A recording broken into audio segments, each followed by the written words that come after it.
Ini Diverse, kembali dengan kami, saya Denny dan narasumber kita, Kang Peri Faruk, motivator muda ya. Boleh disebut muda gitu.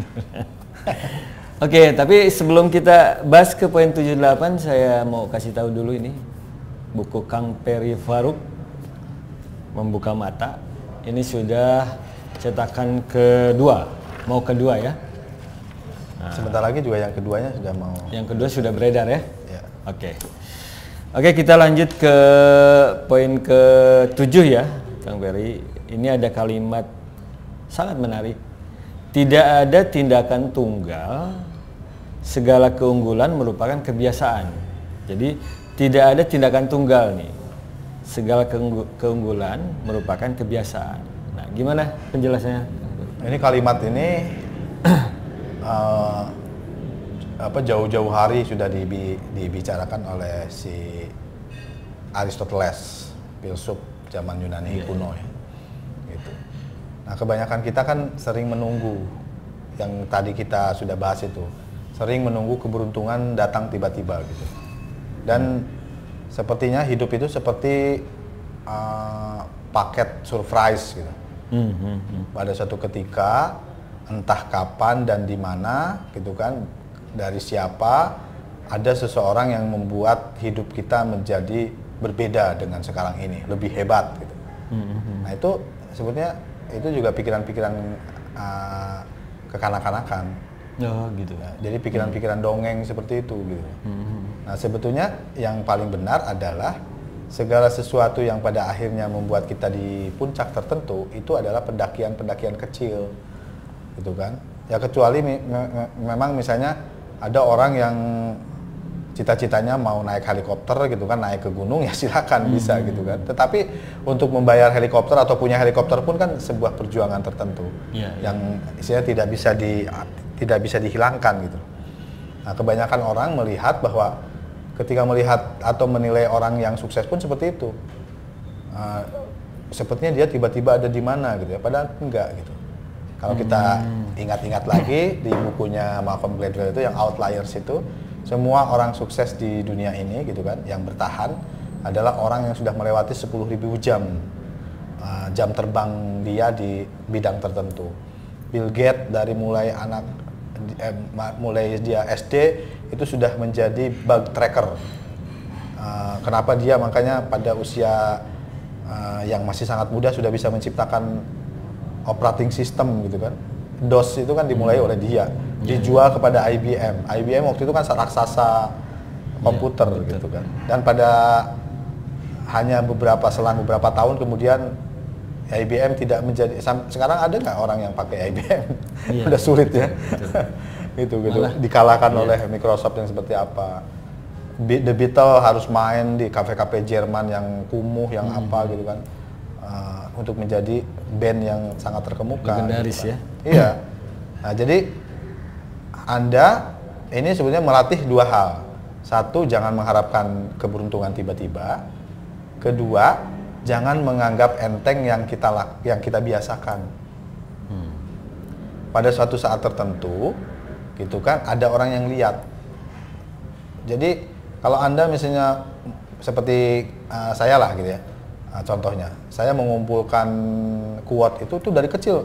Kalau nggak saya ingat ya, karena satu-satunya bacaan yang menarik waktu zaman saya kecil itu adalah Intisari, majalah Intisari. Dan di situ yang pertama kali saya kumpulkan, saya tulis ulang itu quote-quote-nya gitu kan. Betul. Nah, pada suatu ketika mungkin ini jadi keahlian berbicara, keahlian mengingat, keahlian menyelesaikan sesuatu dengan kalimat-kalimat pendek, itu seperti itu. Oke. Kita ke poin ke-8, itu kebiasaan hanya dikalahkan oleh kebiasaan lain. Kita lebih cepat aja waktunya, silakan.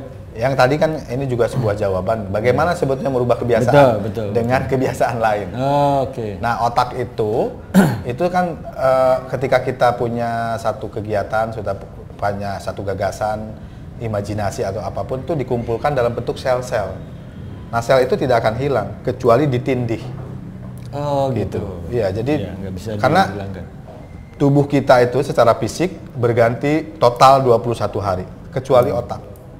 Nah, otak hanya bisa dirubah oleh sel lain yang menindihnya. Itu kan jadi hilang. Sama persis, kebiasaan hanya bisa hilang oleh kebiasaan lain yang lebih punya makna gitu kan. Makanya menurut saya ini harus mengerti. Pertama kita harus memperbesar ingin tahu. Setelah ingin tahu kita ingin bisa. Setelah ingin bisa kita kemudian belajar. Setelah belajar kemudian kita bisa. Setelah bisa kemudian kita biasa. Nah, setelah biasa kemudian kita ahli. Setelah ahli kemudian adalah unconscious competence. Ahli dan kita tidak merasa ahli.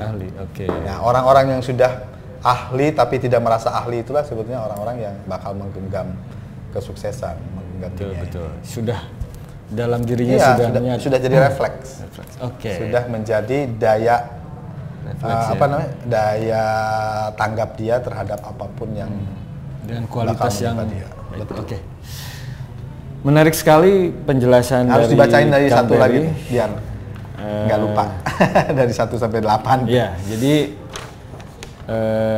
tema kita sekarang ini habit is the best medicine ini, atau kebiasaan adalah obat terbaik ini, ada 8 yang perlu kita pahami. Pertama, setiap orang memiliki jalan hidup yaitu kebiasaannya. Terus kedua, Anda hanya bisa mengubah pribadi dan nasibmu jika bisa mengubah kebiasaanmu. Terus yang ketiga, jangan mempercayai apapun yang tidak akan menjadi kebiasaan. Keempat, daya tanggapmu terhadap kehidupan sudah tersimpan dalam power bank kebiasaan. Kelima, tidak ada keahlian tanpa kebiasaan.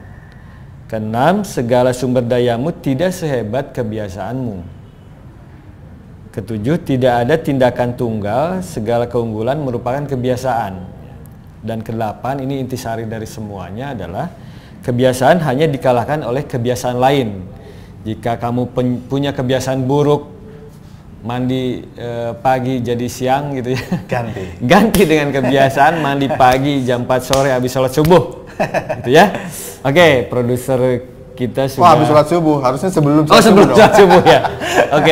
Jadi sholatnya nggak bau gitu. Oke, baik. Terima kasih Kang Ferry atas waktu dan motivasinya yang sangat menarik ini, dan kita ketemu lagi Senin depan tentu dengan tema yang tetap sama-sama menarik ya. Saya Denny dan Kang Ferry, selamat hari Senin ya. Dan memulai aktivitas besok dengan kualitas yang baru, yang lebih hebat lagi. Dengan kebiasaan yang baru, yang lebih positif, yang hebat. Oke, salam Inityverse. Dan kita saksikan video klip yang satu ini.